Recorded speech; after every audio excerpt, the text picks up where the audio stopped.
and we are on chapter 28 of Pride and Prejudice.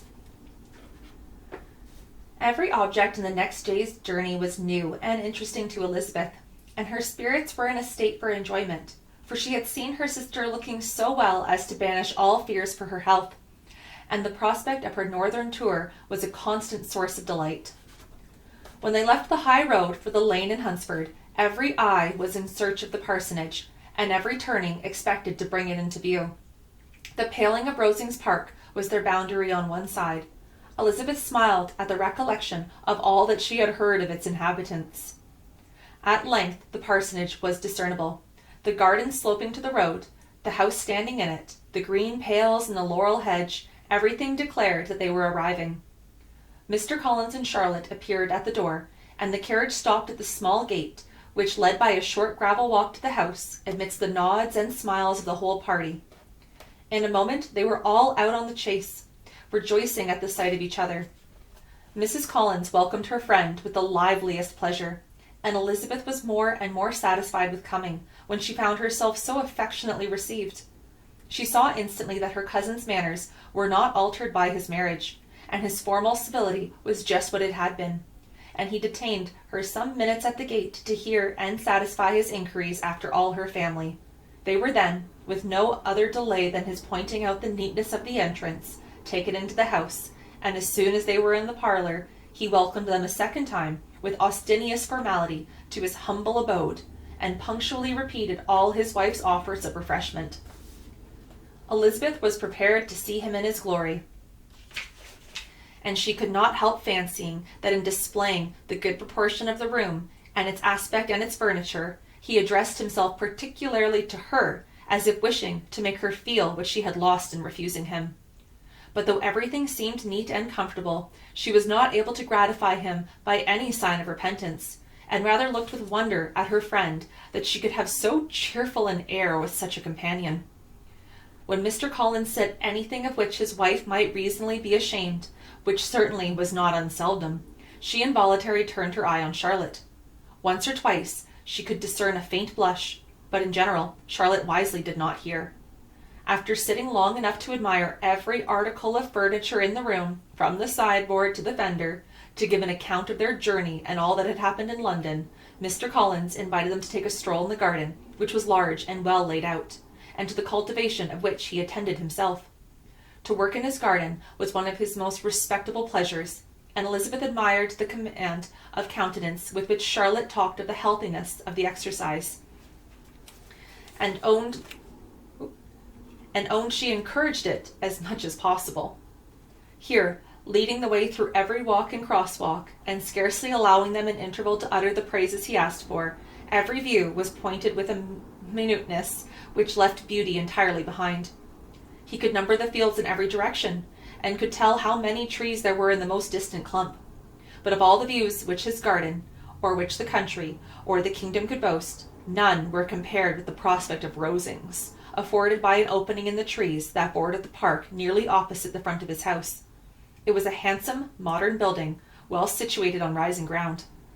From his garden, Mr. Collins would have led them round his 2 meadows, but the ladies, not having shoes to encounter the remains of a white frost, turned back, and while Sir William accompanied him, Charlotte took her sister and friend home over to the house, extremely well pleased, probably, to have the opportunity of showing it without her husband's help. It was rather small, but well built and convenient, and everything was fitted up and arranged with a neatness and consistency of which Elizabeth gave Charlotte all the credit. When Mr. Collins could be forgotten, there was really a great air of comfort throughout, and by Charlotte's evident enjoyment of it, Elizabeth supposed he must often be forgotten. She had already learnt that Lady Catherine was still in the country. It was spoken of again while they were at dinner, when Mr. Collins, joining in, observed, "Yes, Miss Elizabeth, you will have the honour of seeing Lady Catherine de Bourgh on the ensuing Sunday at church, and I need not say you will be delighted with her.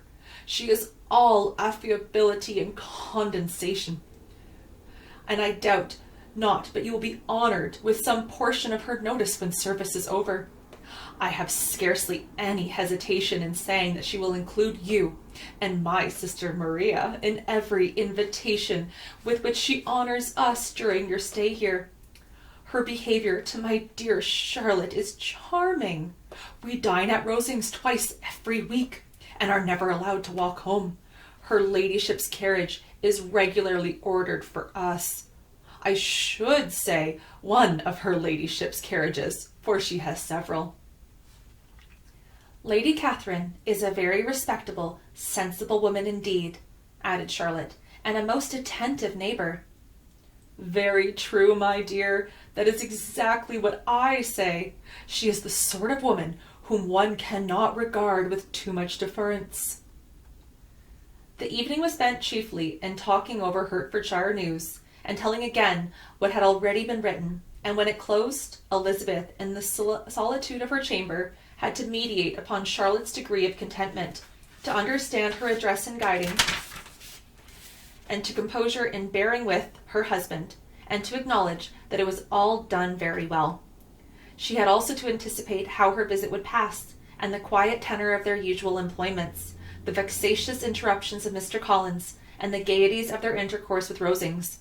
A lively imagination soon settled it all.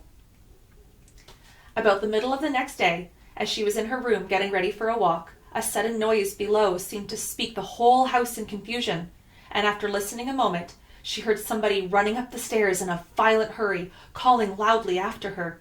She opened the door and met Maria in the landing place, who, breathless with agitation, cried out, "Oh, my dear Eliza, pray make haste and come into the dining room, for there is such a sight to be seen. I will not tell you what it is. Make haste and come down this moment."